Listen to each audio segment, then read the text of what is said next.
Assalamualaikum warahmatullahi wabarakatuh. Perkenalkan, nama saya Anita Sapitri Lubis, nomor BP 1910421033 dari jurusan Biologi Universitas Andalas.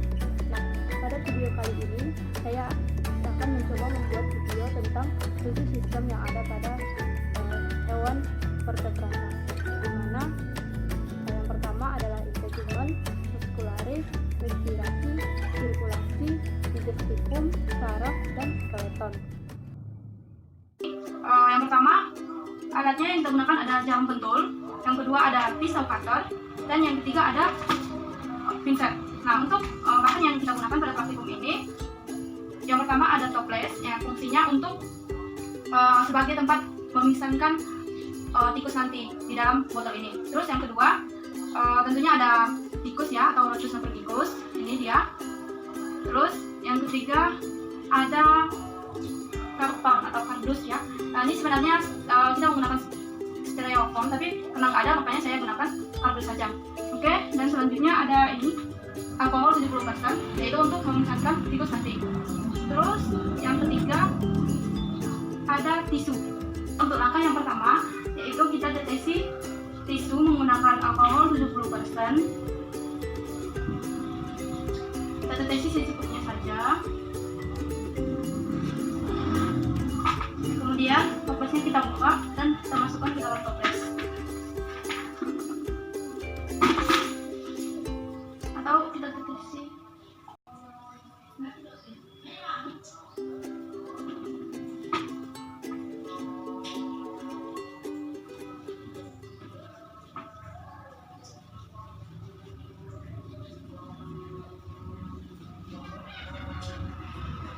Setelah tikusnya masuk ke dalam toples, kita tunggu reaksi selanjutnya sekitar 30 sampai 40 menit hingga mencit ini atau tikus ini pingsan.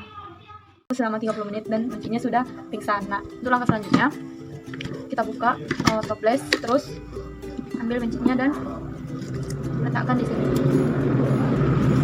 Nah, agar dia diam, kita tutup menggunakan pentol di bagian tangannya.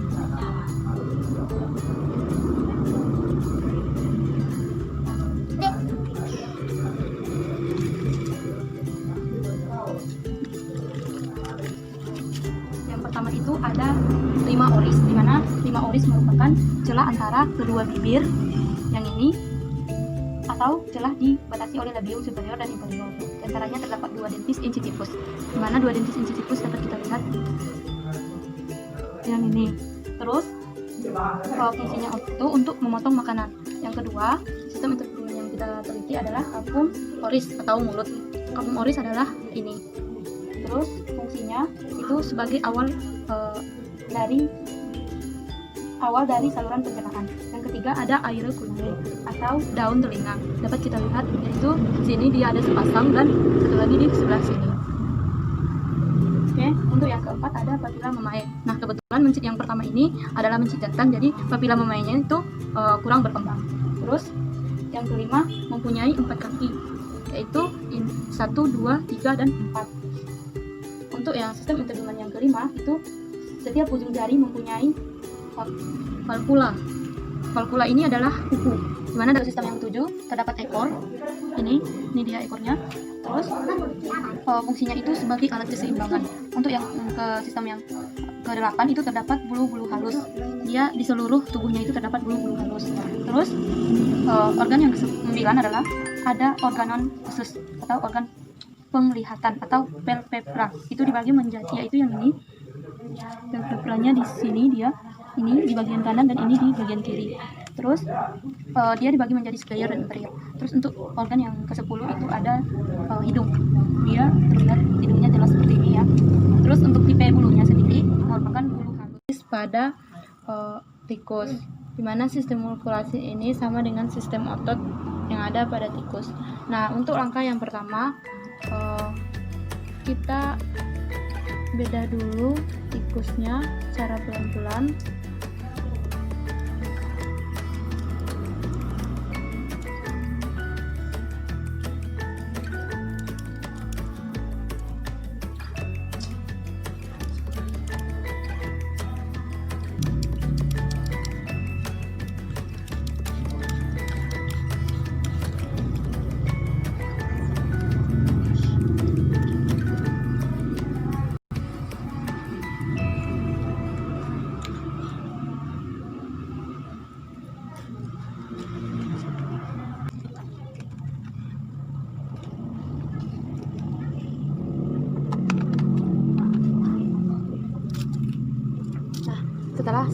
Setelah kita membuka bagian kulit terluar, maka ototnya dapat kita lihat dengan jelas, di mana yang bagian A ini merupakan masseter. Fungsinya menopang tubuh serta mempertahankan postur. Untuk yang bagian B sendiri itu dinamakan pectoral major. Fungsinya itu untuk memutar lengan ke arah dalam. Terus yang bagian C kita namakan pectoral minor. Fungsinya untuk menegakkan tulang belikat dan menekan bahu. Terus yang bagian D itu kita namakan dengan rectus abdominis, merupakan otot yang paling terkenal pada mamalia, di mana fungsinya itu menjaga tulang belakang tetap stabil dan membantu menetralkan tarikan otot yang meluruskan punggung bawah. Terus yang terakhir ada bagian kelima, yaitu linea alba, membantu mencegah rectus abdominis robek akibat tekanan atau tarikan dari obliques. Melihat sistem respirasi atau sistem pernapasan yang ada pada tikus. Nah, untuk langkah pertama kita buka dulu bagian ini, bagian ototnya, agar paringnya nanti dapat kelihatan.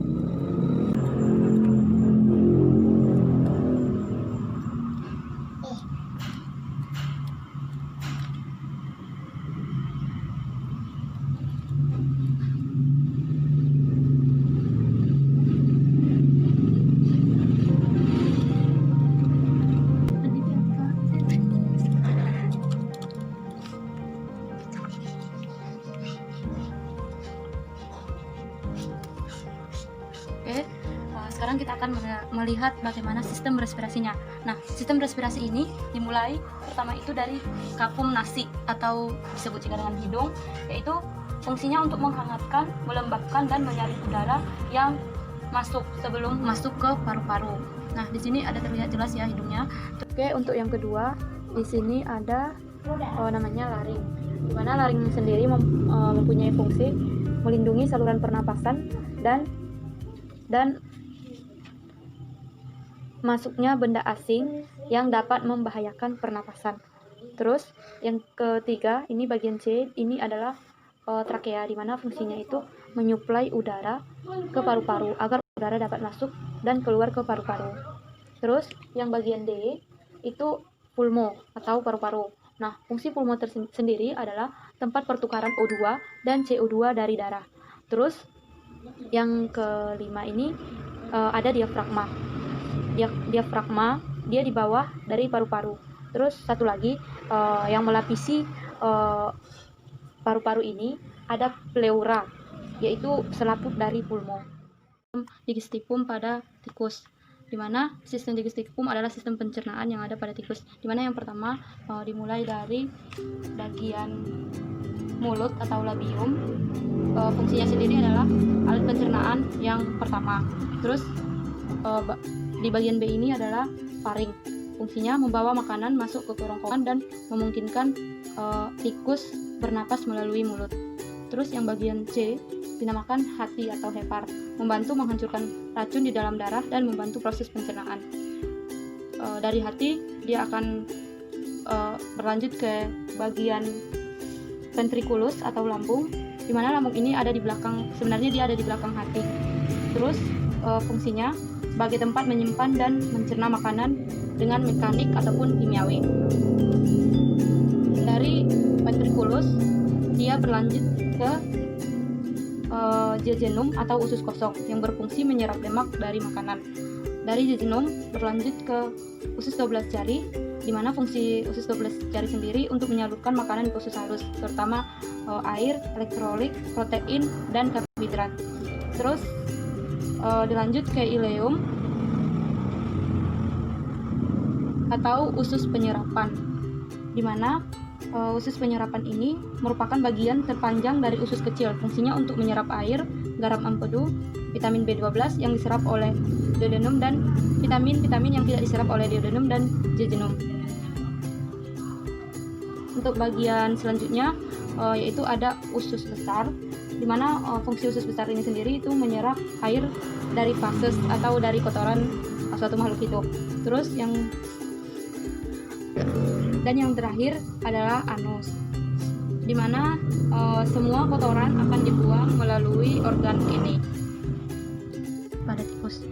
Nah, sistem sirkulasi ini fungsinya adalah untuk meredarkan atau membawa darah ke seluruh tubuh, di mana dia yang pertama ini ada jantung, dapat kita lihat yang bagian merah ini. Sebenarnya jantung ini terdiri dari 4 bagian, di mana atrium kiri, atrium kanan, dan ventrikel kiri dan ventrikel kanan. Tetapi pada jantung tikus ini sendiri tidak dapat kita lihat bagian-bagiannya karena terlalu kecil. Oke, untuk yang kedua itu ada kaudal. Ada kaudal. Yang kedua itu ada femoral. Yang ketiga ada aksilari. Yang keempat ada mamari. Yang kelima ada eksternal carotid. Nah, ini semua yang kelima ini merupakan cabang dari aorta. Di mana aorta ini sebenarnya pada mamalia itu terdapat banyak, cuma pada kali ini yang terlihat jelas dari tubuh tikus ini cuma ada 5. Kita akan melihat sistem saraf pada tikus, di mana terlebih dahulu kita harus menyingkirkan bagian kulitnya.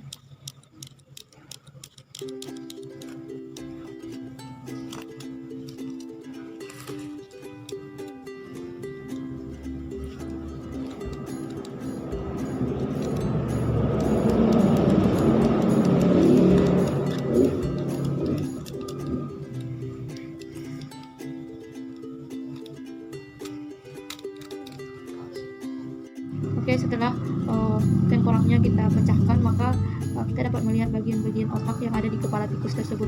Maka ini yang pertama itu ada otak besar atau cerebrum. Fungsinya itu merupakan pengatur gerakan tubuh. Yang kedua ada cerebellum atau kita sebut juga dengan otak kecil. Fungsinya itu mengatur keseimbangan dan gerakan tubuh. Yang ketiga ada olfactory lobes, letaknya di sekitar sini. Olfactory lobes ini fungsinya untuk menerima dan memproses signal dari nostril atau disebut juga sebagai saraf penciuman. Terus yang keempat ada medula oblongata, dia di sekitar sini. Medula oblongata ini fungsinya mengatur pernapasan, pencernaan, detak jantung, dan menelan, dan juga penghubung antara pons dan saraf tulang belakang. Terus yang terakhir ada saraf tulang belakang atau disebut dengan spinal cord, itu berperan pada proses pengiriman sinyal dari otak ke seluruh. Kita akan melihat sistem skeletal pada tikus. Terlebih dahulu kita bersihkan dulu bagian kulitnya agar skeletalnya nampak.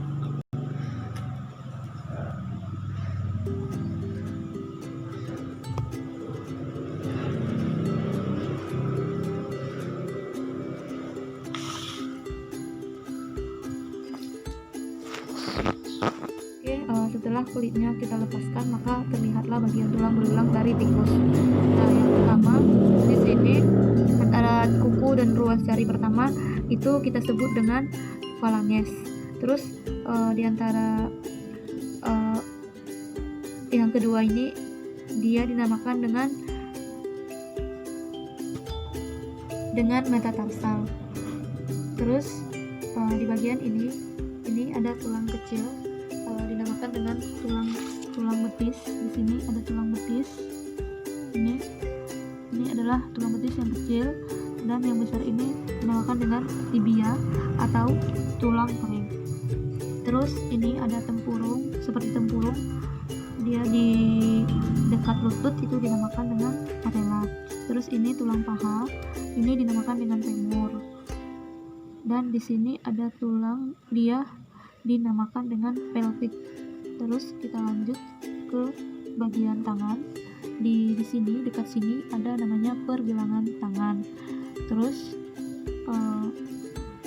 di atasnya ada tulang pengumpil, dan ini seperti pada kaki juga, dia tulangnya sebenarnya ada 2, tapi di sini kurang jelas ya. Dia yang paling kecil itu namanya tulang hasta. Terus di bagian ini ada tulang tengkorak, dan ini merupakan tulang belakang beserta dengan